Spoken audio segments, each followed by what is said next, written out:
kar začnemo. Dobro večer, sem skupaj. A me slišite? A ne rabimo mikrofon? Ne rabimo. No, super. Težko začeti, ampak vsak začetek je težek. Danes smo se zbrali, kot verjetno vsi veste, pogovoru ob nadaljevanju knjige, ki smo jo predstavljali novembra, Ne oči ne, da gre za nadaljevanje te resnične zgodbe naše pacientke Ane, Materina roka. Preden v bistvu postavil Dušanu par iztočnic,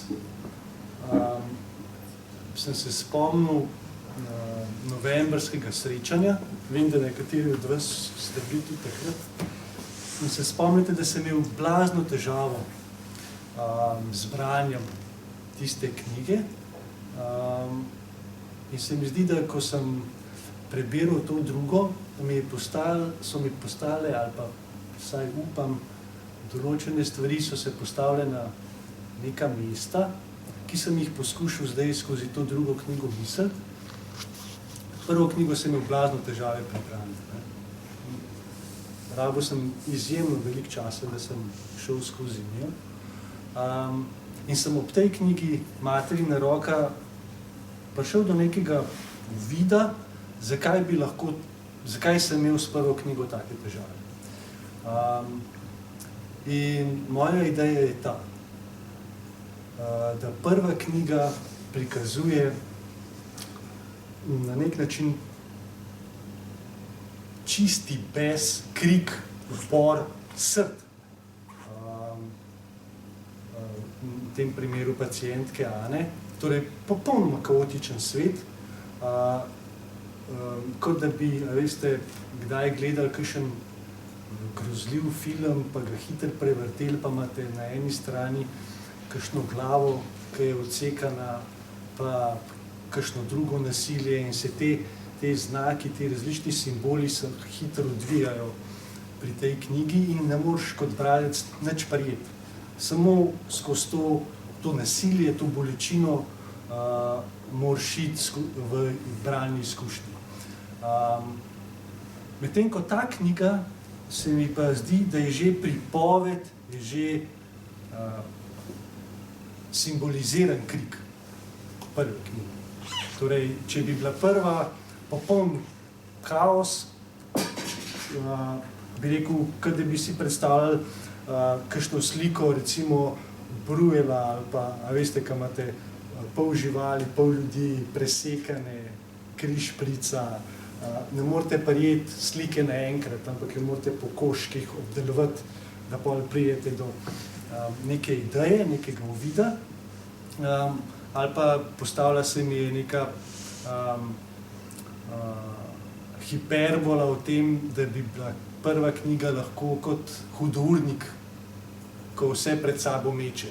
Veste, ko je naliv, ko ga ne morete nikamor spraviti, nobeno strugo.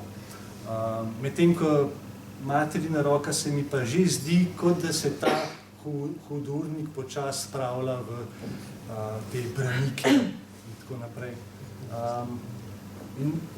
Ni mogoče ta izkušnja tako brezvezna, ker se tudi druga knjiga več ali manj začne najprej s pismi o prvi knjigi.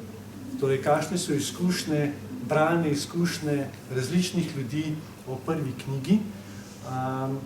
In v bistvu moje vprašanje Dušanu čisto začetno je ta odziv. Torej, ti si imel odziv na, kot beremo v tej knjigi, na to prvo knjigo, v bistvu si bil neke vrste poštar. Kakšni so pa tudi odzivi na to drugo, zdaj že nekaj časa tudi izdana. In kaj ti povzročajo te odzive? In tudi ta moja prispodoba, ta hiperbola, ki sem jo dal, je uvod v, ali začetek v nekaj, ali enostavno mogoče tudi Včasih se zgodi, veste, da tudi bralna izkušnja ni dobra. Kako ti doživljaš recimo to razliko ali sploh kot v tem primeru analitične izkušnje ti vidiš to razliko med ne oči, ne in materino roko?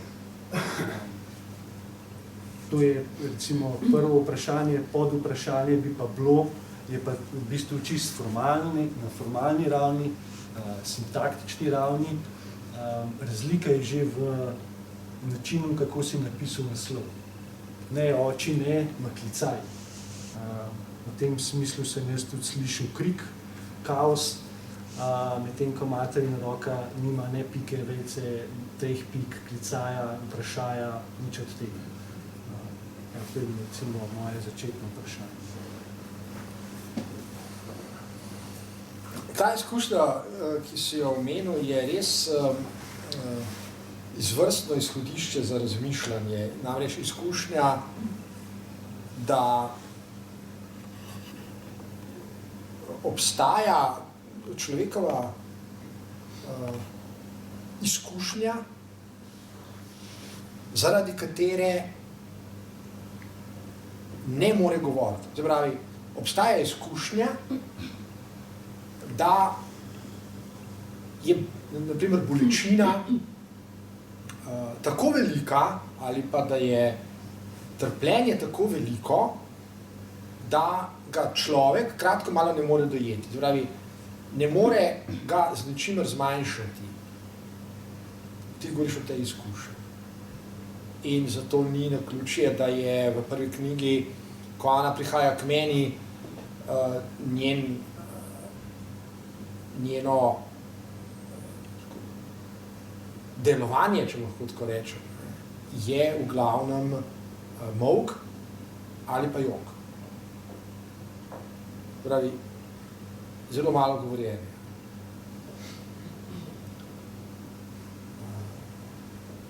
Druga izkušnja, ki si jo omenil, ki je mogoče bolj vezana na to drugo knjigo, je izkušnja, ki potrjuje, kako zelo ljudje potrebujemo govorjenje. Potrjuje, da potrebujemo drug drugega, da potrebujemo nekoga, da mu govorimo in da nas posluša. Mislim, da je ravno danes prišlo eno pismo od Ane, ali pa včeraj,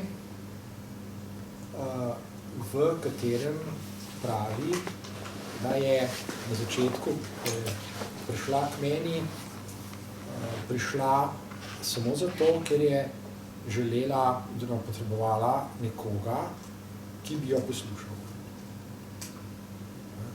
Ona ni ničesar vedela o kakšni analizi, ali pa celo, da želi analizo, ali pa da želi, ne vem, freudovsko analizo. Ne, ona je, in to je elementarna človeška izkušnja, ona je potrebovala drugega človeka, drugo človeško bitje, ki bi jo poslušalo. To je vse. In to je minimalna in nujna izkušnja vsakega človeškega bitja, da bi lahko preživel.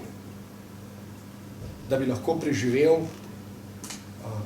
če ima zadovoljene osnovne biološke potrebe. Pravi, potrebujem drugo človeško bitje, da me posluša. Seveda ne gre samo za to, da me posluša. Navsezadnje bi lahko kdo prišel v izkušnjavo, da bi rekel, sej lahko nastavimo enega robota nasproti takemu pacientu, ki bo poslušal morda v nedogled. Ne, gre za človeško bitje, ki posluša in se odziva. Oziroma, če smo čisto natančni, ki posluša, ki sliši to, kar drugi govori, ki poskuša razumeti to, kar drugi govori in se temu primerno odziva. To je elementarna izkušnja, ki pa je v resnici že zelo kompleksna. In ljudje imajo izkušnjo, da na primer jih kdo posluša, pa jih v resnici ne sliši. Ljudje imamo tako izkušnjo. Ali pa imamo izkušnjo, da nas nekdo posluša, pa nas v resnici ne razume. Ali pa imamo izkušnjo, da nas nekdo posluša, pa nas niti ne poskuša razumeti. Ali pa nas naprimer, ne more razumeti, ali pa kaj podobnega. Kaj še da bi se ustrezno odzival. In odzivi drugih ljudi, bralcev, so ravno tako pomembni. Pomembni so iz najmanj dveh razlogov. Prvi razlog je, da so vsi po vrsti, brez izjeme, spet na neki osnovni človeški ravni razumeli, dojeli njeno bolečino oziroma njeno trpljenje. In so o tem tudi govorili. Ne gre samo za to, da so čutili naklonjenost do nje ali želeli biti prijazni, so napisali kakšno pismo, ki so tudi objavljeno v tej drugi knjigi. Ne, gre za nekaj bolj elementarnega, gre za nekaj, kar je povezano z sočutjem, se pravi z empatijo. Gre za izkušnjo trpljenja drugega bitja, drugega človeškega bitja, ki je na nek način univerzalno. Se pravi, moje trpljenje je tako, da ga drugo človeško bitje lahko prepozna, lahko ga razume, lahko ga celo začuti. Ali pa moja izkušnja je taka, da jo lahko ima tudi drugo človeško bitje. Lahko jo ima katerokoli človeško bitje. Pravi, gre za izkušnjo, če lahko parafraziram Lacana, ki nikoli ne laže. Torej, trpljenje in bolečina nikoli ne lažeta. Tukaj ni nobenega sprenevedanja. Nobeno sprenevedanje ni možno, ko čutimo bolečino in trpljenje. Takrat smo lahko prepričani, da je trpljenje zares trpljenje in da je bolečina zares bolečina. Da ni nobenega ozadja, da to ni nekaj, kar se nam samo dozdeva, da to ni neka, torej iluzija ali pa fikcija. Ne. Ko je trpljenje, ko čutimo trpljenje, je trpljenje dejansko to, kar je in konc. In temu je izjemno težko uiti, izjemno težko pobegati in ljudje so to prepoznali, začutili so, v čem je ta univerzalna značilnost trpljenja, človeškega trpljenja, človeške bolečine ali pa zla. Govorimo o zlu. Na delu je bilo zlo, zaradi katerega je bilo trpljenje in je bila bolečina. To je popolnoma jasno. Tudi bralcem. Druga plat odzivov je pa ta, da jih je Ana izjemno težko sprejemala. Jaz sem ji pošiljal pisma in praviloma jih je zavračala, češ ljudje samo tako rečejo zato, ker me sploh ne poznajo, če bi me poznali, bi rekli kaj drugega, bi si mislili kaj tretjega, to pač počnejo zato, ker vejo, da je to v navadi.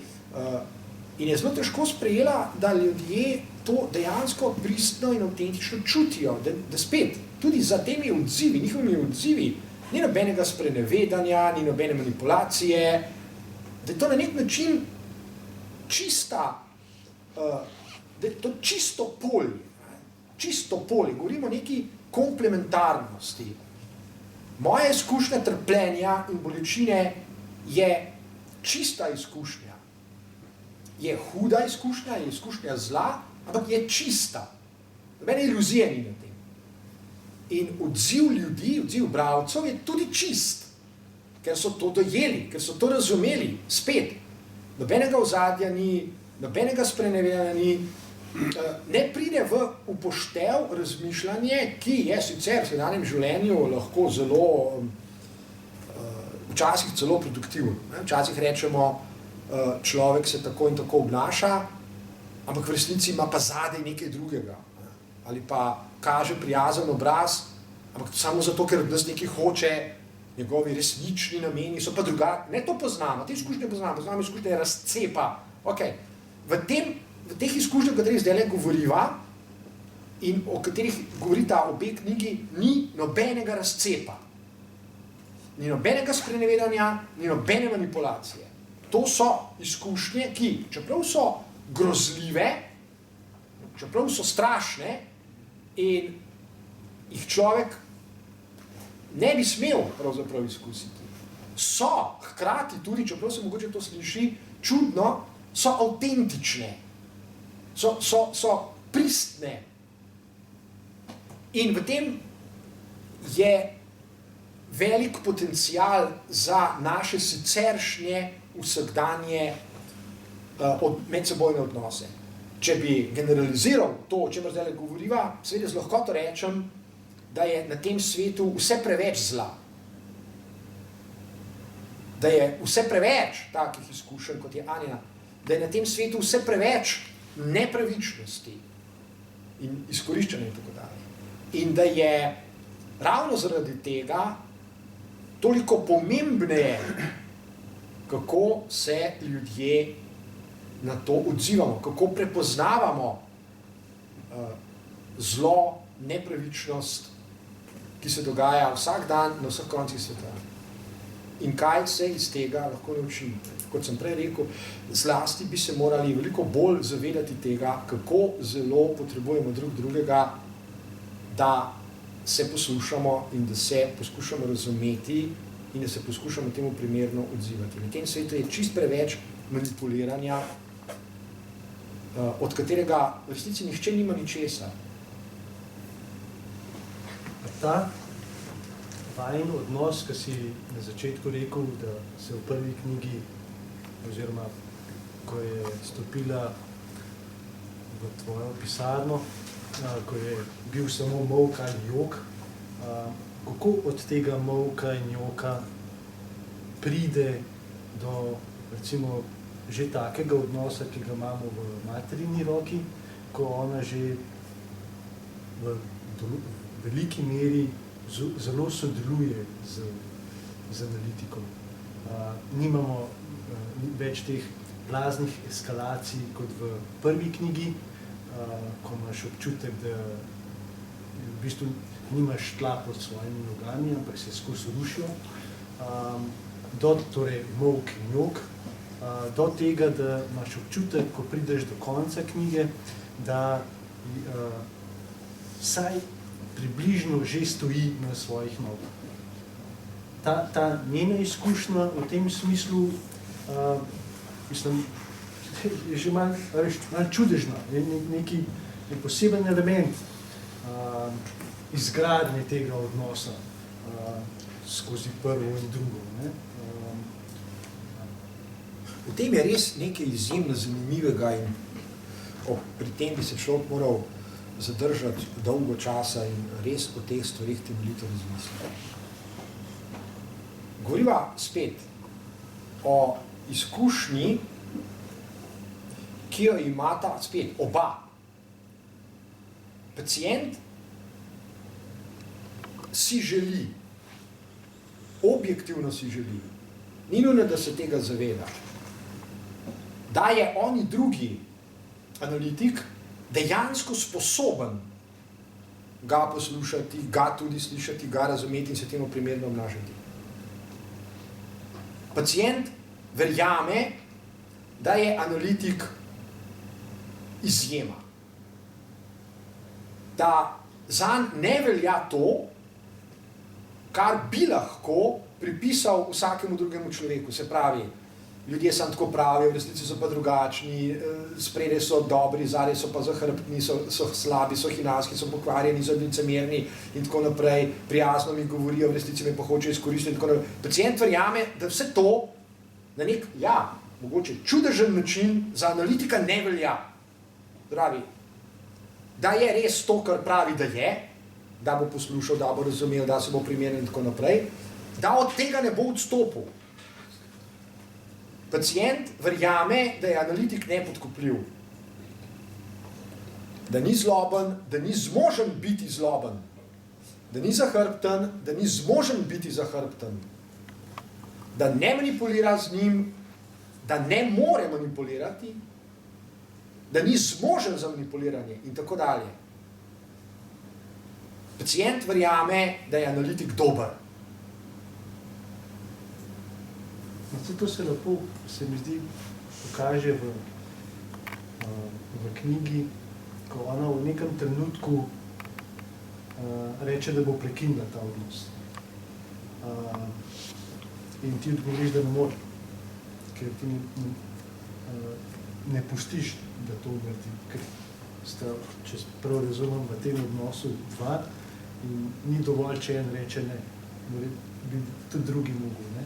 In tam ti ne dovoliš in se vidi, da se čez nekaj časa spet obrne k tebi, ne. Torej, ona ima kot pacientka vselej vidi tudi pri pismih, ko jih dobiva, ima te predstave o nas kot vsakdanjih ljudeh, da imamo skozi neke načrte v zadnji, ne. Skozi hočemo nekaj manipulirati, ne. In recimo pri tebi v analizi tega ni, ampak hoče pa pol prekiniti, kot da bi bila to lažja pot. In te oscilacije so seveda tudi prisotne v tej knjigi, Materina roka, ampak se pravim, se mi zdi, ekstenzija je pa veliko manjša kot v prvi knjigi Ne očine. Torej, v tem smislu se kaže neka zametki drugega življenja, pa, kako bi to imenovali, sestavljanja psihičnega zdravja, noben izraz ni dober. Se pa naleti znotraj knjige na neko izjemno, čist drobceno zadevo, ki je mene tako presenetila v izjemno pozitivnem smislu. Sem šel pol večkrat pred, zato da sem se prepričal, če je to res, da sem mogoče prehiter bral. Pa se mi zdi, da se jo da dokazati. Ponavadi, ko mi nekomu naredimo nekaj slabega, recimo vzamemo pač čisto vsakdanje izkušnje, nekaj slabega, zakričim na nekoga, vse nima veze. Vsi želimo od drugega, da nam oprosti. In ta drugi ima ponavadi, če je kakšna globja rana, reče, ti oprostim, ampak nikoli ne bom tega pozabil. To več ali manj, mislim, da imamo vsi preizkušnje. Vajna ideja, ker moram tudi nov zraven ušteti, ker se takoj postavil na nasprotno pozicijo od te, tvoja pa je eksplicitna, je pa, da je treba pozabiti, vendar ne oprostiti. V čem je zdaj ta razlika? Zakaj si tako poudaril? Ravno to, pozabiti je treba, ampak oprostiti pa ne. Zakaj nisi šel na prvo žogo? Oprostiti seveda, ne pa pozabiti.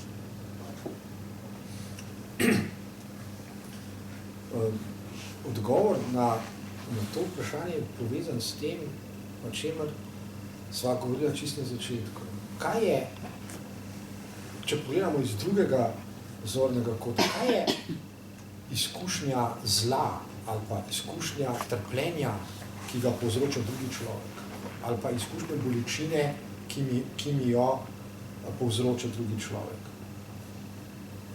To je izkušnja, kot da me nekaj vleče v brezno. Zlasti, če se to ponavlja. Kot obstaja črna luknja, kamor me nezadržno vleče in obstaja izkušnja, obstaja empirična izkušnja ljudi, da me ta črna luknja lahko raztrga. Se pravi, bolečina se lahko stopnjuje in lahko postane neznosna. Trpljenje se lahko stopnjuje do take mere, da se človeku zdi, da je zanj bolje, če naredi samomor, kot pa da jo še prenaša, ker jo preprosto ne more več prenašati. Ker ne najde načina, kako bi sploh še lahko v njej zdržal. To je torej bližina brezna, neke neskončne črne luknje,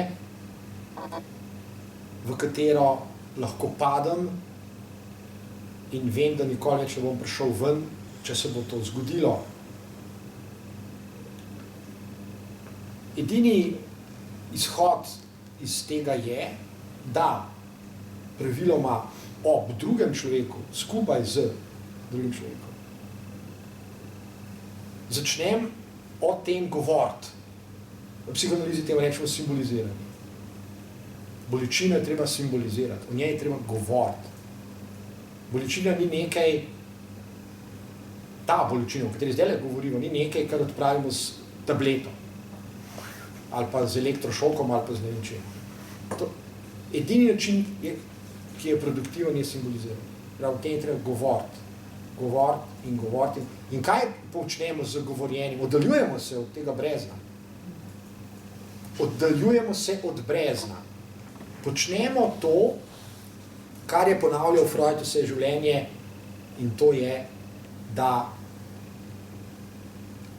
uporabljamo mehanizem potlačitve.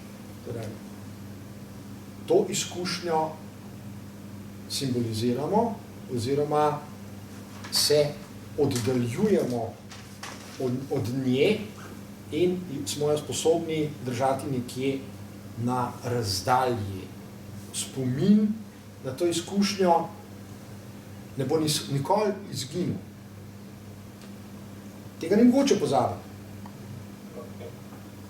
Razen, če bi izrezali vse tiste nevrone, na katere je vezan, to je neumnost. Se pravi, mi lahko samo potlačimo, držimo to daleč od sebe, kar pomeni, da s tem omogočamo sebi, da nas ne vleče več nazaj v tisto brezno, se ne vračamo in v tem smislu, ampak samo v tem strogem pomenu, pozabimo. Lahko bi se vsak trenutek vrnili, ampak se ne bomo.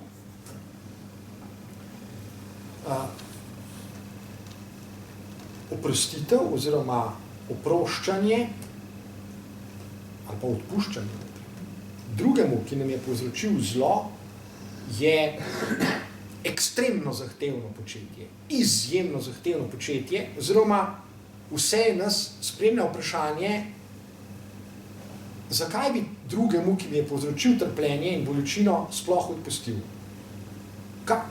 Kakšna je logika, ki jo lahko mislim in je taka, da jo lahko sprejmem in da lahko to naredim. Zdaj, to ne pomeni, da tega ne moramo narediti. Seveda lahko naredimo. Ljudje lahko se znajdejo v situaciji, v kateri iskreno čutijo, da so svojemu mučitelju odpustili in da zdaj lahko živijo mirno naprej. Preveč enostavno pa je reči in preveč bi zahtevali od ljudi, da rečemo, ok, odpustite, odpuščanje je velika gesta, ki jo zmore človeško biti. Seveda jo zmore. Nihče ni rekel, da jo ne zmore. Ne? Ampak včasih je to kratko malo nemogoče. Kako torej, in postavi se vprašanje, kako s tako grozno izkušnjo, pa z groznimi izkušnjami, se pravilno ni samo ena, kako sploh živeti, kaj narediti.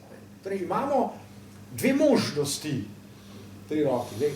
Kaj bo človeku uspelo, je seveda veliko vprašanje. Ali bo odpustil in pozabil, ali ne bo pozabil, bo odpustil, ali bo naredil oboje, ali bo naredil samo eno od tega in tako naprej. To je seveda veliko vprašanje, kot pravim, mora ostati dolgo časa odprto, da se izkaže, kaj človek, ta konkreten človek, zmore. Zdaj, v tem primeru, ko se pogovarjam z Ano, jaz že vem, v tistem trenutku že vem, da so njene izkušnje ne samo grozljive in srhljive, temveč, da je zraven še nekaj drugega. Tega nikakor ne smemo pozabiti. Namreč, o tem smo že govorili, ona je ves čas po malem prepričana, da je ona kriva za vse to. Veliko bolj enostavno bi bilo, če bi lahko rekla, ok, oni so napadalci, jaz sem žrtev, oni so krivi, oni so odgovorni, v redu, se bomo ukvarjali s tem, lahko odpustimo ali ne, lahko pozabimo ali ne, nekaj se bo že izcimlo. To je lažja naloga, kot pa če imaš zraven občutke krivde in prepričanje, da si za vse to na neki globoki ravni, pravzaprav ti sam kriv. To zadevo zelo zaplete. Niso oni krivi, da so se tako obnašali do mene, oziroma tudi, če se, ne vem, en psihoanalitik potrudi pa dokaže, da so, še vedno ostane vprašanje, kaj imam jaz pri tem. Ali pa gremo lahko v slabo neskončnost, kaj je bilo prej. Se pravi, kdo je bil prvi, kdo je bil tisti, ki je dal kaj pa če sem jaz dala, govorim zdaj skozi Ano, kaj pa če sem jaz dala povod in so pravzaprav v nekem smislu jih potegnila v neko noro igro, v kateri so se oni samo, če se še tako bizarno sliši, ustrezno odzvali. Ljudje veliko krat poskušajo razmišljati na ta način, kaj se, ne? Ženska je bila posiljena, ampak dajmo se vprašati, da ni mogoče ona zapeljevala posiljevalca. Mogoče pa samo histerična, ki je taka. V tem je veliko bizarnega. Da bi se torej izognili temu neskončnemu regresu, mi moramo nekje postaviti mejo. Trdno jo moramo postaviti in reči. Obstaja aksiom, iz katerega izpeljemo vse ostalo. Aksiom je, da otrok ni žrtev. Otrok ni kriv za to, da je žrtev.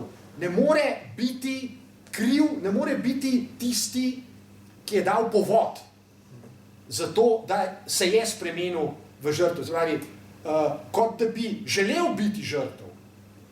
Ali pa kot da je, to tudi poskušajo včasih celo strokovnjaki izpeljati tako logiko, kot da je on žrtev lastnih impulzov, zapravi, nekih naravnih, patoloških vzgibov, zapravi, da je on že v nekem smislu na začetku sicer žrtev, ampak kljub temu je on kriv, ne, da je v tem ustrajal. Zato ta čudna besedna manipulacija ob vprašanju, kdo je žrtev in kdo ni, kdo je začel in kdo ni. Zapravi, aksiom, pri katerem absolutno ustrajamo, je, da otrok ne more biti v nobenem smislu žrtev, oziroma ne more biti tisti, ne žrtev, namenoma govorim, kriv tudi, ja, ampak žrtev v tem smislu, zapravi, ljudje pravijo, ja, ne, to poznate, verjetno ste že kdaj slišali, ja, mogoče pa to v njegovih genih, saj tudi njegovi starši so bili že taki, zapravi, on je pravzaprav vselej že žrtev, sicer sorry, ne, da si žrtev svojih staršev, genov, to je v vašem rodu, saj od nekdaj se že to vleče vemo, da si žrtev, ampak sorry, kljub temu si kriv, ne, da si se na nek način temu prepustil, da se nisi mogel od tega odlepiti in podobno. Zapravi, obstaja sofistika, da je otrok žrtev nečesa, ampak da je kljub temu kriv. Ravno tako seveda, in to je drug možen scenarij, ki se pojavlja, tudi v strokovnih krogih se pojavlja, ne? Da otrok mogoče sicer ni žrtev v tem smislu, kot sem zdaj rekel, ne? Ampak je pa vseeno kriv, ker je dal nek signal, nekako je spodbudil, ampak to spet vrne zadevo nazaj, a veste. Ko se vprašamo, ok, zakaj pa je dal otrok signal? Zakaj je pa, ne vem, zapeljeval, zakaj je pa hčerka zapeljevala svojega očeta? In smo spet nazaj, zato ker je žrtev nekih, ne vem, patoloških vzgibov ali pa celo nekih genov, ki jih ima, ne? Sicer ja, sočustvujemo z njo, ne more vplivati na svoje gene, ampak, a veste, gre za to čudno, bizarno povezavo, ne, da je sicer žrtev, ne, ampak kljub temu je kriva, da je spodbudila drugega, da se je obnašal tako in tako. Zbravi, mi lahko z sofistiko naprtimo otroku oboje, da sočustvujemo, da je kriv, ne, da je pač podlegal in tako naprej, da sočustvujemo, da je žrtev pač nekih naravnih vzgibov, ampak je kljub temu kriv. A razumete, gre za neko bizarno igro, pri kateri se da ustrajati in dokazovati v neskončnost. Kam nazaj bi lahko, in to ljudje počnejo pravzaprav ves čas. Zakaj sem jaz zdaj nekaj naredil? Pravzaprav sem odgovoren za svoje dejanje, a veste, obstajajo resne filozofske in druge razprave, da človek recimo ni svobodno bitje. Če človek ni svobodno bitje, je determinirano v svojem dejanju, v svojih dejanjih. Torej je v nekem smislu pač žrtev naravnih zakonitosti vesolja, ki determinirajo pač njegovo vedenje, ampak je kljub temu kriv. Ne, če sledite. V tem je neka čudna, absurdna logika. Ne? Nisi svoboden, ker svobodna volja ne obstaja. Ne? Si zgolj objekt v nekem kaosu vesoljskih ali vesoljnih ali ne vem kakšnih sil, ne? Ki vplivajo na te, ampak glih ti imaš to smolo, da na te vplivajo tako, ne?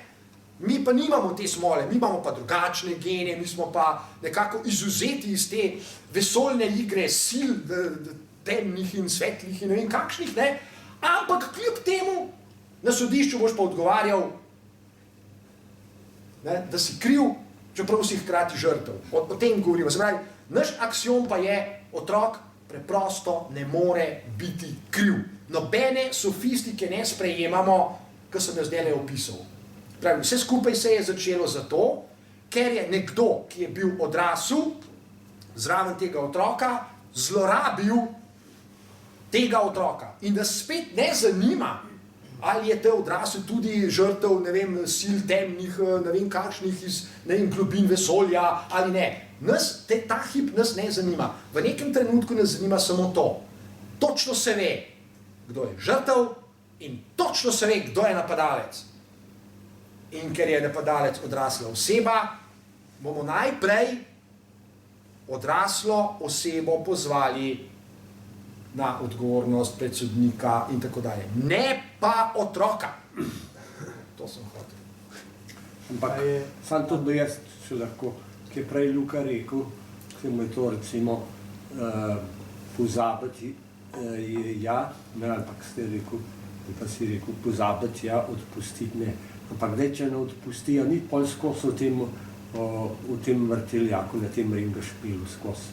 Če ne odpusti, ker odpusti v bistvu najbolj sebi. Saj, če odpusti... Sebi po definiciji ne morate odpustiti. Odpuščanje je po definiciji koncept, ki nam pove, kako žrtev odpusti napadalcu. Odpustimo za zlo, ki nam ga je nekdo prizdajal. Da se tega osvobodim, mislim. Sej, da se tega osvobodimo, ja? Ampak prej sem rekel, ne bi smeli biti preveč in prehitro naivni, da to človek zlahka naredi. Vse preveč enostavno je to reči, odpusti. To je zelo lahko. Včasih se celo zdi, da je človek nekaj modrega s tem povedal. Drugo pa je biti v vlogi, v kateri je Ana. To je resnična izkušnja. Biti v breznu zla, trpljenja in bolečine in poskušati vse to simbolizirati, ker eno stvar tudi moramo poudariti. Pozabljanje, potlačitev, bom raje rekel, kot pravi Freud, je za naše duševno življenje pomembno, kajti take izkušnje, če trajajo dovolj dolgo časa, nas uničijo. Mi nismo, ne vem kakšni terminatorji, jekleni, ne vem, železni ljudje, heroji iz globin vesolja, supermeni in tako naprej. Nismo.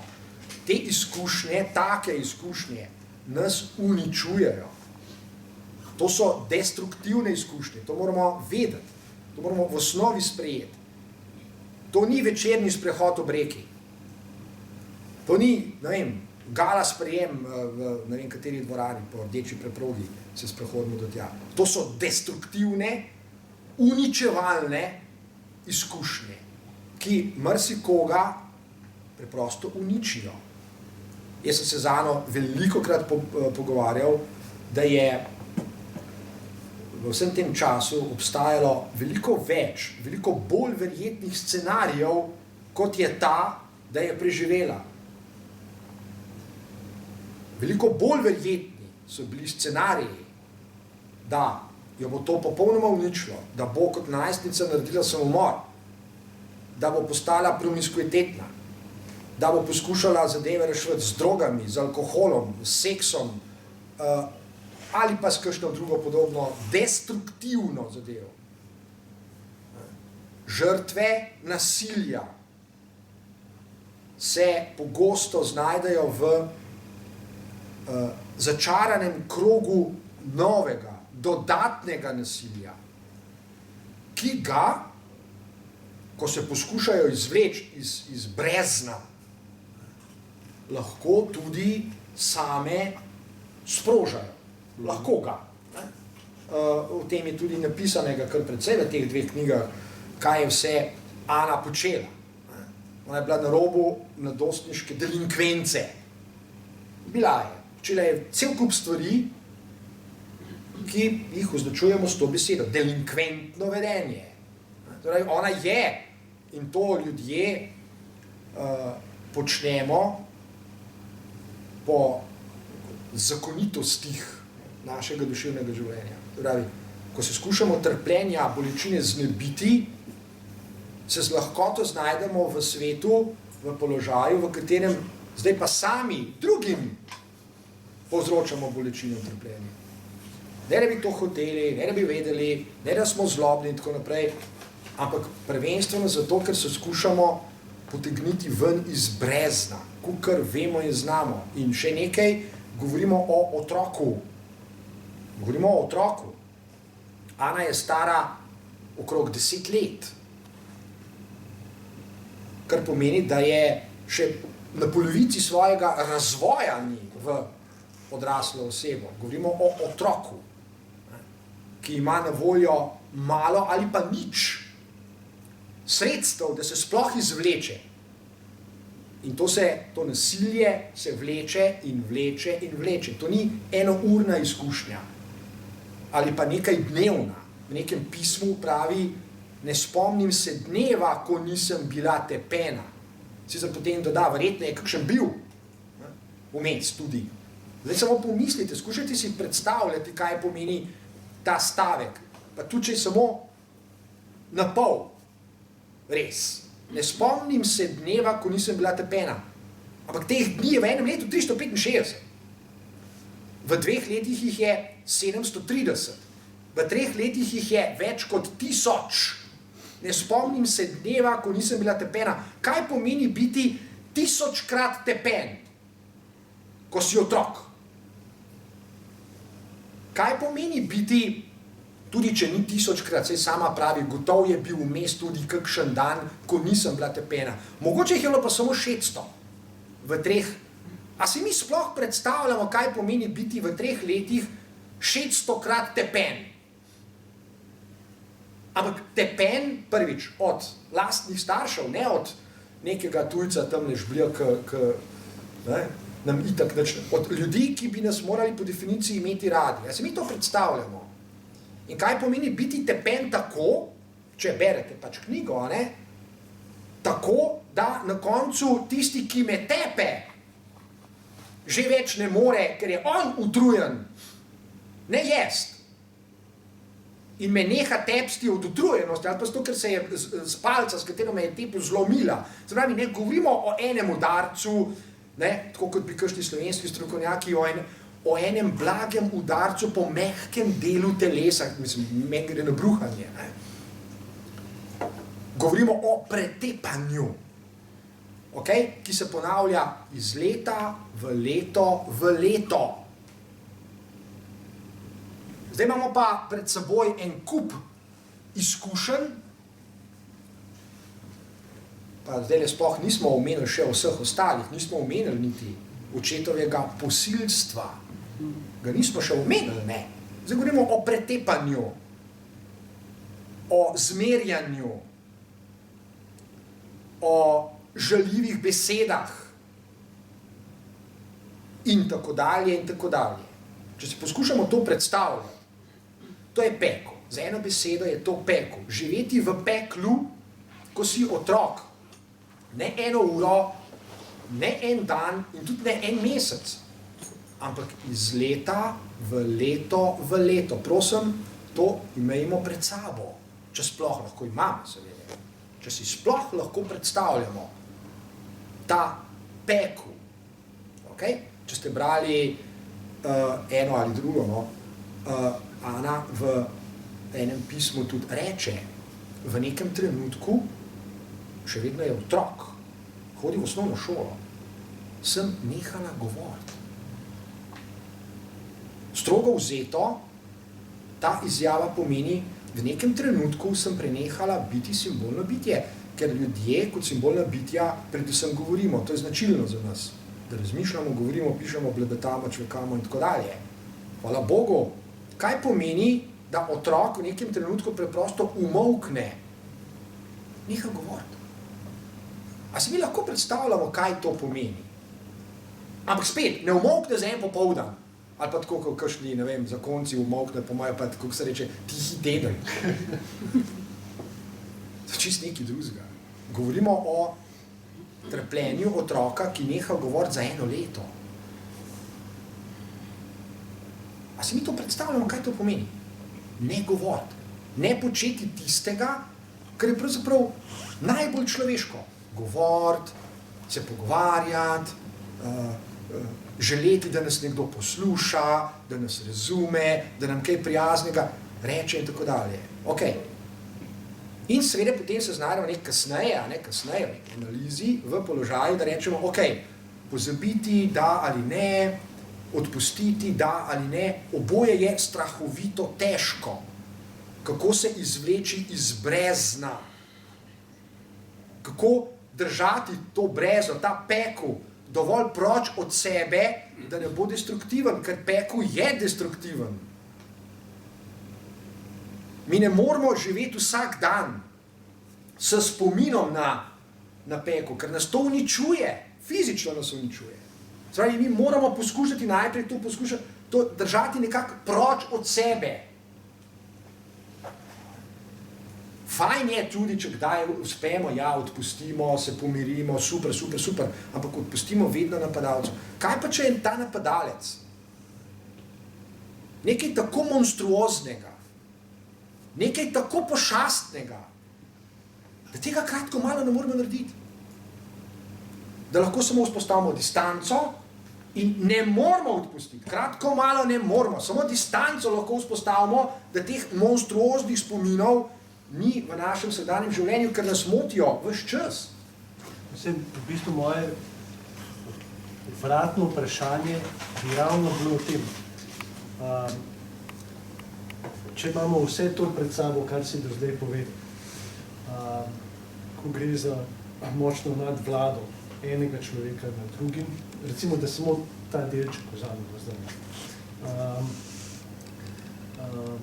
Bi lahko razumel, recimo kot bralec, tam okoli 30. strani, ko se vidva ukvarjata, s tem pozabim, vendar nikoli ne pustim, lahko tudi kot analitično izkušnjo demokratičnega odnosa do drugega človeka.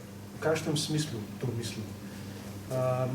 Velikrat ponavadi, ko rečemo oprostim, ampak tega ti nikoli ne pozabim, naložimo drugemu, kateremu oprostimo, krivdo. Medtem ko vajna pozicija mi je bila v tem smislu všeč, ker gre za pozabiti, torej narediti ta odmik od te monstruoznosti, vendar ne oprostiti. V tem smislu bi lahko, upam, da ne bom šel predaleč, razumel tudi vse spomine, recimo prve, druge svetovne vojne, holokausta in tako naprej. Pozabili smo, ampak oprostili pa ne bomo, zato se vselej vračamo na recimo ta zločinska okolja, položimo venc, torej s tem se spomnimo. Torej držimo to na distanci, ampak zločincem pa ne oprostim. Nikoli ne bom. Ali bi lahko na ta način razumel ta del vajnega razmišljanja v knjigi, torej ko gre za otroka, ki je živel stalno v situaciji nadvlade, posiljevanja, neprestanega, v knjigi celo zvemo po očetovem še materinno posilstvo, tudi večkratno. Torej, da je logika poskušanja nove izkušnje, ki bi bila drugačna, kot je bila do sedaj. Jaz bi se še enkrat vrnil k tisti ideji prej, ker te stvari je res treba temeljito premisliti. Torej, ljudje se zelo hitro znajdemo v položaju, v katerem poskušamo razlagati vedenje drugega človeka na nek poseben način, ki je ujet v slabo neskončnost. In to je, v drugem človeku je neka demonska sila, je neka temna plat v njem, nekaj hudičevega je v njem, zaradi česar se obnaša, tako kot sem prej rekel, ne? Sicer lahko razumemo, ja, on je pač žrtev tega, v redu, ampak ne, kljub temu je kriv, da se ne bom ponavljal. Se pravi, mi vse prevečkrat ustvarjamo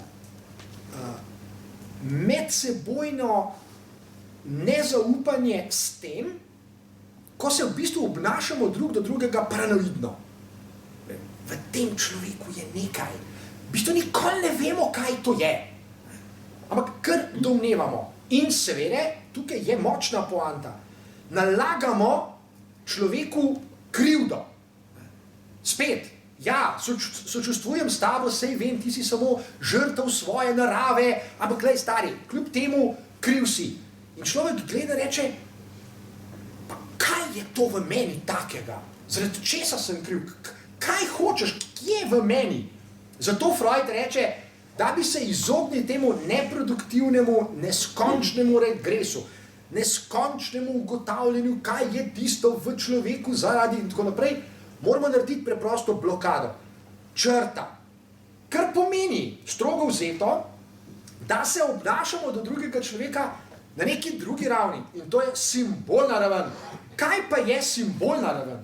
Simbolna raven pa pomeni med drugim čisto preprosto, da se ljudje držimo enih pravil. Civilizacija, pravi Freud, kultura je možna samo, če ljudje ustvarjamo pravila, ker jih ni kar nekje v naravi, pa ne vlečemo jih iz DNK, pa ne vem odkot jih, ampak jih ustvarjamo. Pravila medsebojnega vedenja ustvarjamo in se jih držimo. Zakaj se jih držimo? Zato, ker, če se jih ne bomo, bo vse skupaj razpadlo in se bomo pogreznili v brezno. Zdravi, potlačitev ali pa nek kategorični ne, ali pa, o tem sva se nenehno pogovarjala z Ano, obstaja meja, ki je kratko malo ne smemo prekoračiti. To je recimo tabu, incesta je že taka meja. To je absolutna meja. Če prekoračimo to mejo, je naše delovanje zlo.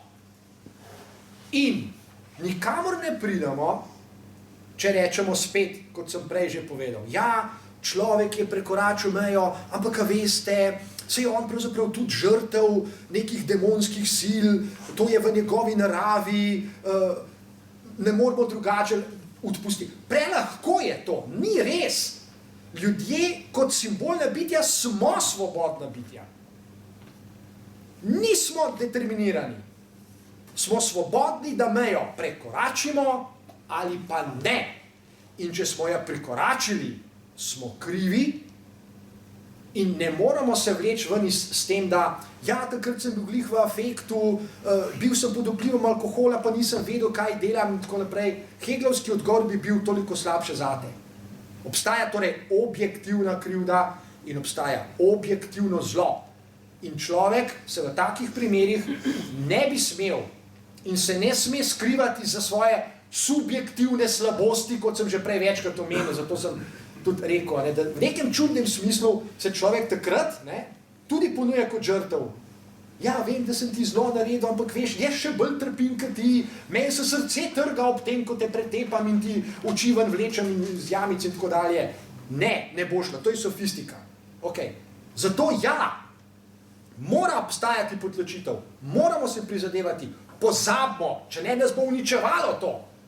Ampak na neki drugi ravni, kot simbolna bitja, pa ne odpustimo. Se pravi, ima ta možnost, ki jo ti omenjaš ves čas, ima svojo logiko, ki je produktivna. Če ne, se uničujemo in tega je čist preveč v vsakdanjem življenju. Ne? Samo pomislite, kako vedno znova se ljudje vračamo nazaj. Že 20 let je menilo, odkar smo se prepirali, ampak vedno znova. Ja, tis pa meni takrat pred 20 leti, tuf, pa gremo nazaj. Kako destruktivni smo v vsakdanjem življenju za Boga, ker ne pozabimo. Ne? Nikoli ne bom pozabil. Dobro se spomnim takrat 15. oktobra ob 3 popoldne si mi ono rekel. Daj pozab že enkrat, ne bom. In se gremo, in se uničujemo. Zato je toliko pomembno to poudarjanje, kar pravi Freud. Pozabimo, potlačimo, držimo to od sebe in se kot simbolna bitja od zdaj naprej ukvarjajmo. S čim se ukvarjamo kot simbolna bitja zlasti? Kot simbolna bitja, in to je tudi na makro ravni danes, na družbeni ravni se nam svet sesuva za Boga. Na družbeni ravni se nam svet sesuva, ker se zdi danes, naprimer, spontani zavesti, da se ni treba držati recimo obljub, da ni treba dane besede tudi uresničiti v praksi, da danes se sami ljudje v bistvu norčujemo iz simbolnih imperativov, ki so nujne za naše preživetje. Ravno danes sam omenim, sem dobil iz Londona eno knjigo, v kateri avtor poskuša odgovoriti na vprašanje, zakaj se ljudje tako dolgo časa, tako slepo oklepamo, ali pa številni se oklepajo zanikanja tega, kar danes imenujemo global, torej warming oziroma global change, climate change. A veste, to so neverjetno zahtevne zadeve, da se nam lahko zgodi kot civilizaciji, ne enemu posamezniku, človeštvu v celoti, da bomo nekega dne izumrli, ker ali nismo razumeli kaotičnih sprememb, ki se nam dogajajo, nismo hoteli razumeti, ker je že slabše, ker nas znanstveniki zasipavajo dnevno s tem. Podnebje je klimatski, torej je kaotični sistem. Nekega dne se lahko abruptno spremeni tako, da se samo še poslovite od tega planeta. Planeto nam bo nič, da se razumemo, nam bo. Torej, to se lahko zgodi.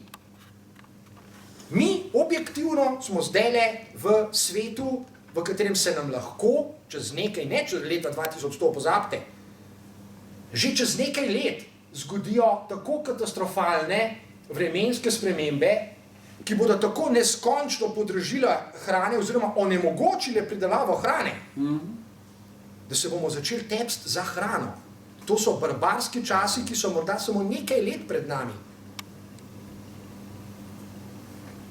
O tem govorimo, o istem mehanizmu govorimo. ne hoteti videti, ne sprejeti tega, kar nas dela ljudi. In to so simbolna dejstva, ki terjajo, o tem govorim na tem kraju, pač ob nekih drugih priložnostih tukaj, ki terjajo kaj? Eno samo stvar, ki je, mislite. In misliti, to bi lahko tudi zdaj dodal, ne, je seveda nekaj drugega, kot večno znova se vračati k unim konfliktom in tako naprej, da bomo drugemu dokazali, kaj že? Ne? Ta mehanizem potlačitve, recimo, Lahko sam tole reči. bo imel morda dramatične posledice za celotno človeštvo. Zapomnite se, kaj sem zdaj rekel. Lahko Še, rečem, čak, recimo, a lahko, ja, lahko midva ja. nekako spelava, vse pa bom dal samo še eno vprašanje, pa dam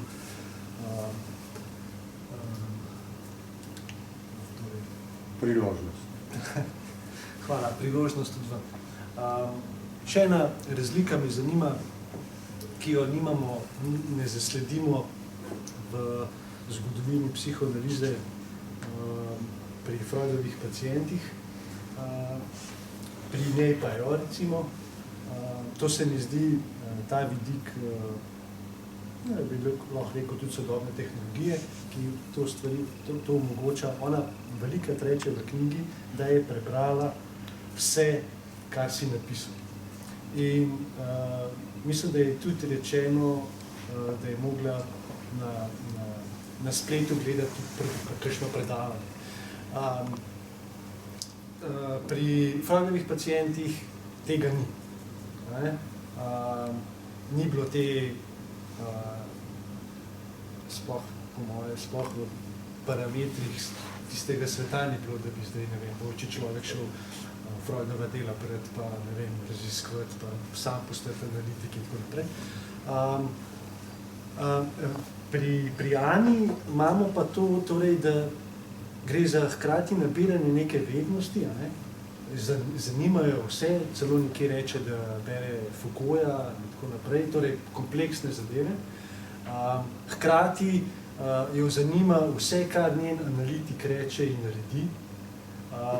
In v bistvu moje vprašanje je, v kakšnem smislu je ta razlika med pacientom Freudovega časa pa sodobnim pacientom, vmes je 150-130 let. A so te spremembe se prikazujejo ali pa na kakšne načine hodijo, se odkrivajo svetu v tej analitičnem procesu, ki ga recimo vodiš. Jaz bi kar nekaj usporednic potegnil, ker to je res izjemno produktivno, kar si zdaj rekel. Ni naključje, da je Ani ime Ana, Ja. ker je prva psihoanalitična pacientka tudi Ana. Okay. Če potegnemo par usporednic, ne? Ana O, ki ni bila Freudova pacientka, ki je Breuerjeva, okay? Je izjemno, torej, inteligentna, zmožna za razumevanje sveta, za vpogled v sveta, neko avtentično, histerično držo ima, kar jo je v življenju tudi pripeljalo zelo daleč, kot vemo.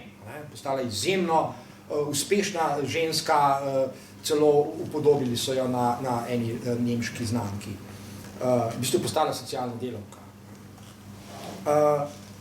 Če bi nadaljevali, Ana O živi v svetu, v katerem je kot ženska tako rekoč, skoraj, ne v celoti, seveda ne, to smo ravno kar rekli, ampak skoraj onemogočena. Ona živi v nekem izrazito, torej moškem, šovinističnem, mačističnem svetu, patriarhalnem zaradi mene, v katerem med drugim se to tudi vemo, ona ne more študirati, ker takrat leta 1880 ni bilo predvideno sploh, da bojo ženske študirale in če bi Ana O, torej lahko, se je želela, ne? Potem bi seveda se tudi še kakšna druga stvar zgodila. Ana živi se na nekem drugem času, živi na začetku 21. stoletja, ko je možno študirati, ko je možno blablabla, ne? Zdaj, v tem smislu bi rekel, da je Ana nosilka enakega emancipatoričnega, ženskega, mogoče, če mi je to dovoljeno reči, potencijala kot Ana O, ampak v nekem drugem času, 100 let pozneje, v katerem je ravno zato emancipatoričnost izjemno pomembno, da želi brati knjige, da jih je brala že tudi v preteklosti in so imele pomembno vlogo pri tem, da se je sploh izognila temu breznu, torej, da ne bi dokončno padla v njega. Hkrati pa je Ana nosilka tiste emancipatoričnosti, ki je univerzalna, kot bi rekel Karl Marx. Ne gre samo za ženske se morajo emancipirati. Ne, emancipacija je univerzalna, drugače sploh brez veze o njej govoriti. Dosti so moški več bolj emancipirali kot ženske, da se razumemo, da ne bo kdo mislil. Tako kot je Lacan enkrat rekel, se prav, da se ženske emancipirajo, ampak moški se bodo tudi morali. Okay? Torej, gre za nek emancipatorični potencial, ki ga zastopa. Zdaj, mislim, da ni nikakršno pretiravanje, če se vrnem in rečem, zelo nadaljujem misel, ki sem videl čisto na začetku. Misel, ki je danes izjemno pomembna, dobro izhodišče še za nadaljnjo razpravo. Namreč, ne samo za Ano, danes je generalno to pomembno, da človek verjame v nekoga, ki zastopa dobro. Danes je to generalno, zaradi mene, civilizacijsko pomembno vprašanje. Koliko so ljudje sploh še pripravljeni verjeti, če niso že vsi po vrsti postali cinični, v dobro. V junake, če hočete, ki zastopajo, ki so dovolj pogumni, da zastopajo dobro. In to dobro, o katerem zdaj govorim, nima absolutno nobene zveze z ekonomsko rastjo, gospodarsko rastjo, kopičenjem kapitala. Ravno nasprotno. Ravno nasprotno. Ideja dobrega je tista, ki jo ljudje kratko malo potrebujemo, če hočemo preživeti. Če ne moremo, ne želimo, nočemo, ne znamo verjeti v idejo dobrega in v ljudi, da so zmožni zastopati, živeti, utelešati dobro, potem nam ni več pomoči. Potem je tudi prav, da se tele climate change zgodijo do konca, da se scvremo, da Zemlja postane Venera in da zginemo z tega planeta. Ker nismo vredni, da kot človeštvo sploh še živimo. Kot človeštvo, ne samo kot posameznik, lahko živimo samo, če imamo pred seboj idejo dobrega.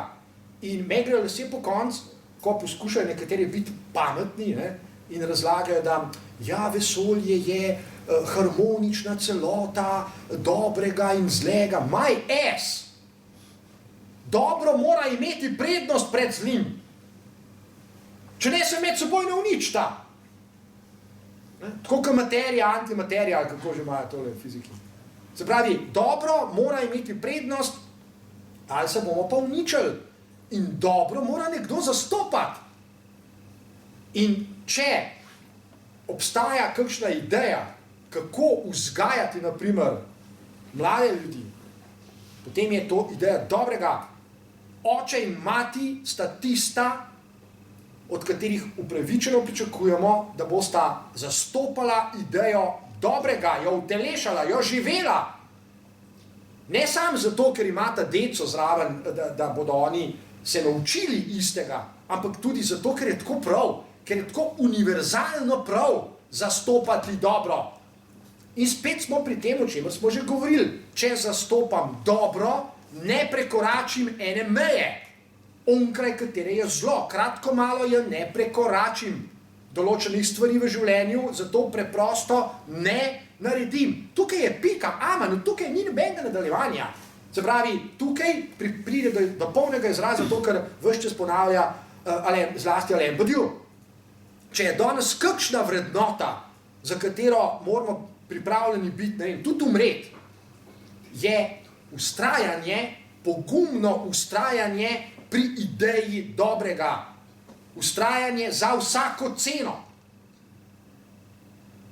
Če tega ne zmoremo, ne želimo, nočemo in tako dalje, potem smo preprosto pogubljeni. Ker se odpira brezno, ki se imenuje pekel.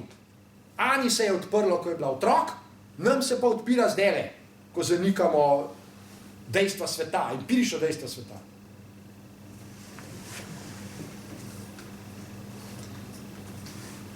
kljub temu malo bolj optimistično to bo končal. Se to je bil optimizem, zdaj je bil čisti optimizem. Ja. No, jaz sem pa rekel, Čak- aha,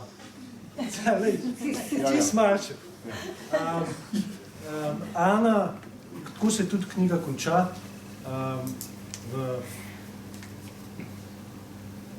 v tem procesu analize pride tudi do enega zanimivega spoznanja, novega dojemanja svojega telesa. Napiše ti pismo, tiska ni prebral knjigo, ne jo priporočam, ne prebere. Ne jo prebere, pa se bo prepričal. Jaz bom pa prebral en kratek odlomek od francoske pisateljice, žal že umrle, ki se mi zdi tako lepo označuje to norost, o kateri tudi ona vzhičeno govori. Gre pa takole. Preteklo življenje je razpokan suh list brez soka in klorofila, luknjičast in natrgan, ki ponuja očem, kadar ga podržimo proti svetlobi, kvečjemu skeletno mrežo svojih tankih, krhkih žilic. Precej truda je potrebnega, da mu vrnemo mesnato in zeleno zunanjost svežega lista, da vnesemo v dogodke ali pripetljaje polnost, ki usrečuje tiste, ki jih doživljajo, ter jih odvrača od tega, da bi si predstavljali kaj drugačne. Kakšen hvala. Prosim. Zdaj pa, če ima kakšen vprašanje.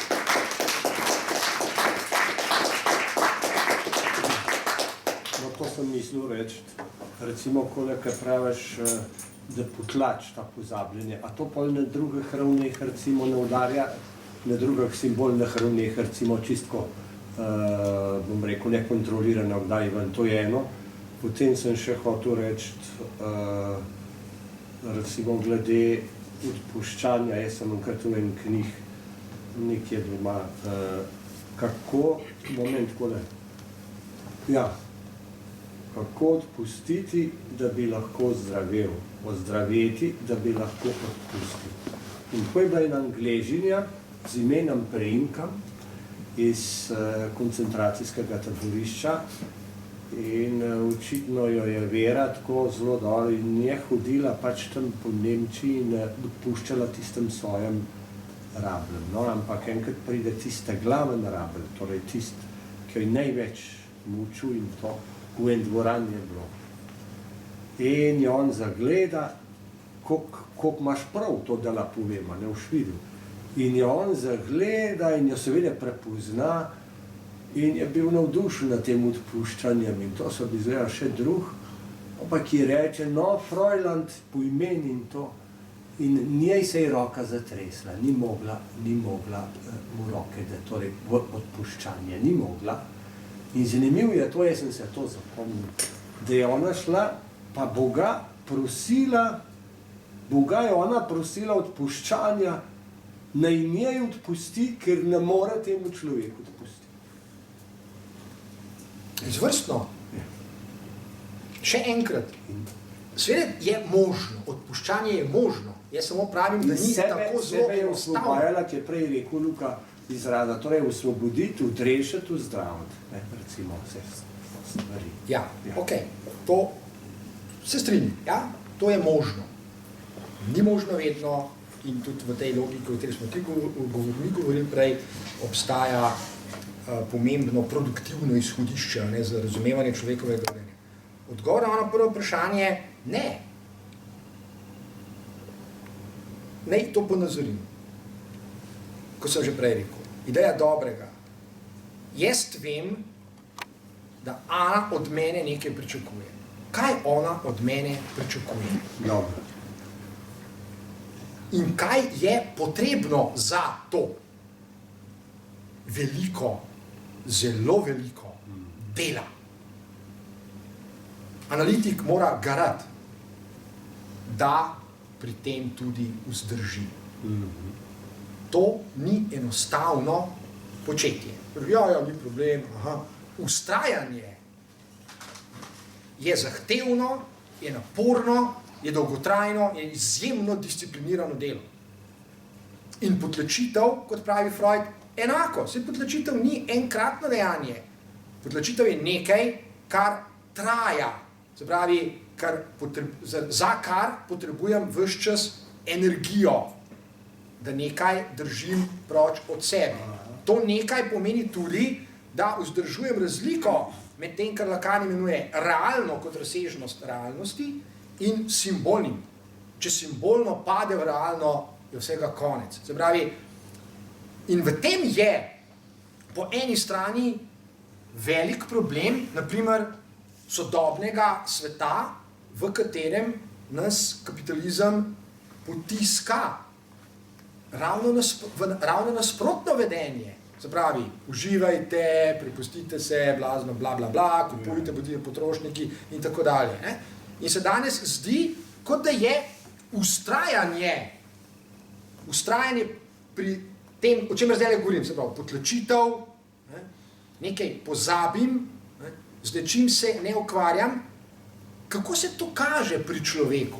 Kako se to ustrajanje pri človeku kaže? Tak človek je visoko kultiviran. To je človek, kot se reče, ki se ne spusti na neko pritlehno raven vsakdanjega čveka ali pa, ne vem, gossip, small talk in take zadeve. Se ne spusti. Je visoko kultiviran. Skozi to je zorno. In pri tem ustraja, kakšen občutek vzbuja pri drugih ljudeh? Ja, spoštovanje. Ni nujno. Ni nujno. So tudi ljudje, ki so cinični, se norca delajo iz takega človeka, ampak lahko, bom se popravil malo, vzbuja spoštovanje v ciničnem svetu. Mi danes živimo v glavnem v ciničnem svetu. Kaj pomeni cinizem? Cinizem pomeni, da se pravzaprav iz vsega lahko norčujete. Celo iz samega sebe. Samo ironija je danes pogost, pomemben del vedenja ljudi. Kar pomeni, nobene stvari ne vzamemo čisto zares. Malo se norčujemo, malo smo cinični, mogoče bo tako, mogoče pa tudi ne bo, mogoče bom prišel, mogoče tudi ne bom, mogoče bom predavanje začel ob 7 ali pa tudi ne, bomo videli, mogoče bom prišel na predavanje, pa sploh ne bom. Ne? Na nek način je vse možno. Medtem ko ta drža, o kateri jaz govorim, je drža, ki jo tudi Ana pričakuje od analitika. Ana pričakuje, da jo ne bo izdal, da, kot se reče, da bo ustrajal, da se bo držal tega, o čemer govori. Da ne bo res cepa med tem.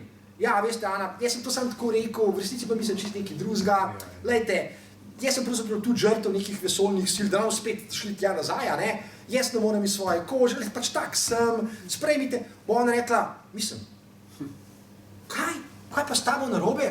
Dodaj pa ti analitik, tak si kot vsi drugi. Analitik ni tak kot vsi drugi. Kratko malo ni. Zdaj, če on kot človek seveda ne more biti, potem je boljše, da se izbere kakšen drug poklic, naprimer okopavanje krompirja ali pa kaj takega. Analitik preprosto tak mora biti, on mora vzdržati, on mora ustrajati. Ne zato, ker bi Ana rekla, to mi tudi velikrat rekla, ja, to vi tam zato to tako počnete, ker v vaših knjigah piše. In sem mi velikrat rekel, ja, se pravzaprav tudi v knjigah piše, ampak jaz sem šel skozi leta dolgo zorenje, kultiviranje samega sebe, ustrajanje, študij, usposabljanje, bla, bla, bla, bla, bla, da sem to, kar vi od mene pričakujete. To ni igra, jaz ne igram, jaz to sem. In pri tem tudi ustrajam. In analitikova izkušnja, če sem že prej govoril o Anini, analitikova izkušnja je, to je pomembna izkušnja, eksistencialna izkušnja, izjemno pomembna izkušnja, tudi pravim, nasploh. Analitikova izkušnja je, da čuti, v določenem trenutku čuti, da je zmožen ustrajati v tej drži, v odnosu do pacienta neskončno dolgo. Koncept neskončnosti je eden ključnih konceptov za razumevanje analize. Mislim, da je to že precej jasno. Kaj ti, če je analitik just another guy, kam analiza lahko pripelje? Nikamor. Prej ali slej bosta začela čvekati mal, Ana se pritožuje nad svojim življenjem, Analitik se ji pridruži, ja, veste, sej moja mama je pa tudi malo taka, pa moj oče me je, jaz se smilim tebi, ti se smiliš meni, a se midva malo skupaj pogrezala v depresijo, ja, no pa se dejva. To ni analiza, to ni nič. Torej, analitik kratko malo mora ustrajati pri ideji dobrega, on zastopa dobro. In če odpusti za tolkle, ne vem, če bil kdo kdaj na mojem predavanju, kakšnem tukaj v tej, veste, da veliko krat rad ponovim, pa bom zdaj še enkrat, ker je fascinantno to in dobro. Tisti trenutek, ko Juda reče Jezusu v filmu, Scorsese v filmu Zadnja Kristusova skušnjava, ko mu reče, ne, če ste gledali ta film, ko mu Jezus reče, a greš z mano v Jeruzalem, moje poslanstvo je, da grem tja, pa bomo nekaj naredili, pa in tako naprej, pojma nima kaj, ne, in Juda, pazite, to je pomembno, ne, pa to je izjemno pomembno. Jezus sam reče, glej, mislim, jaz tja grem, pa bomo pa videli, ne. Kaj reče Jezus, če smo čisto natančni? Jezus reče, bomo prišli tja, ne, jaz bom odprl usta, Bog bo pa govoril. Ker Jezus ne ve, kot človek, kaj bo povedal. Izjemno pomembno. In Juda mu reče, ok, grem s tabo, dajmo analizirati ta odnos. Grem s tabo pomeni, jaz ti zaupam. Jaz tudi pojma nimam. Če ga ti nimaš, ga vam je še toliko manj. Ne? Pazite, ne? Nobene vednosti ni, kam gremo. Nobene vednosti, je pa zaupanje. Obstaja brezpogojno zaupanje, zato mu Juda tudi reče, jaz ti zaupam in grem s tabo, ampak tolikle boš odstopil od svoje poti, te ubijem na mestu. To enako pričakuje pacient od analitika. Jaz ti zaupam, da zastopaš dobro. Tolikle odstopi, dobro, vam te glih ubil, ne? Ampak te bom poslal nekam, pa bom šel k drugemu. Ideja neskončnosti je pri tem ključna. Ni natekneno ali pa, ne vem, izraz kakšnega ideološkega napuha, če rečemo, da mora biti analitik zmožen za neskončno. In o tem smo pa tudi tukaj že govorili, za neskončno je zmožen izključno in samo v neskončnem, drugo ime za to je pa Bog. In analitik enako kot Jezus lahko reče, v nekem smislu pravzaprav ne govorim jaz. Jaz sem zgolj flesh and blood, jaz sem zgolj tle, pač tole truplo ali kaj že, ne zombi, skozi mene govorim sam Bog. Pravi, in če lahko še dodam, v zadnjem času se z Ano pogovarjava natanko o odnosu do Boga. Sklepno dejanje analize je razmišljanje o Bogu, o tem, kako razumeti Boga. In samo eno stvar še povem, v nekem trenutku mi je ogovarjala in rekla, ja, vaš Bog, že, mogoče, moj Bog pa čist nekaj druga. Sem rekel, ne, Ana, Bog je samo eden. Ne more biti moj pa tvoj, ne živimo v poganskih časih več. Bog je samo eden in je univerzalen in je večen in je neskončen. O tem pa znamo razmišljati. Ni res, da ne znamo. Mi smo zmožni za neskončno. In to je ultimativna razsežnost analize. Analiza zato, še enkrat poudarjam, ni nikakršno zdravljenje pacientov. Analiza je ultimativno zavezana razumevanju Boga. V končni fazi pacient razume koncept Boga, tako kot razume koncept subjekta. Kot singularnosti v neskončnem. Ampak to je pa zdaj že začetek enega drugega predavanja, to bomo imeli pa ne vem kdaj že tle. Tole sem še tole moram reči. Recimo, ko sprej govoril o prestopu meje, ne. Recimo, da če dam čist tak vsakdajen primer, recimo alkohol, cigarete, droge. Pazi, recimo jaz konkretno za sebe, nikdar, pa to sem na svet prinesel, nikoli nisem neskončno malo energije rabil, da jaz nisem to, pazi, nekdo se mora pa truditi, pa lahko ni nikoli ne zaužil od tega. Ampak on se mora, mene se moraš pa zelo truditi, pa ne moreš nič od tega. Vse so se trudili, vso tiste najstniška pa pol, ampak bi se tudi stepil, če bi. Pa sem krat, da sem tako sem bil lačen, pa sem dejal, daj pusti, da pojem, ne, tam je mu dosti denarja, pa gostilno, pa doma, se už dol, ne, meni je bilo narodno reči in je kuhan šnopček, pa jaz sem ga tam na Domžalah pod košem, so tako da zalival dol, ne, tako da sem ampak to recimo, in tudi pri drugih stvarih je lahko, pri kakšnem to se praviš, rab energijo, ne, da se to odtegane. Lahko je pa tudi so stvari, ki jo ne rab, ker to sploh ni v tebi, ne rabiš. Ne rabiš nič energije, da bi za to trošil. No, s tem se tudi Tudi ne za kaj strinjam, drugega. ampak nič hudega. Ali ima kdo še nešto vprašanje? Ja, Ali pa še... koliko je pa ura, daj v minihah? Ne, je kar v redu. Ja, ne, bote več, ni še. za ta denar je, ne se tle... Pa še tole, glede klimatskih, recimo. Ja, če so opazili, so se zdaj pred 10 letem, so se napihvali eni kar tako, da ni nič, da so pač, to so oscilacije in to, da so se poskrili kar podgane. Prav tisto.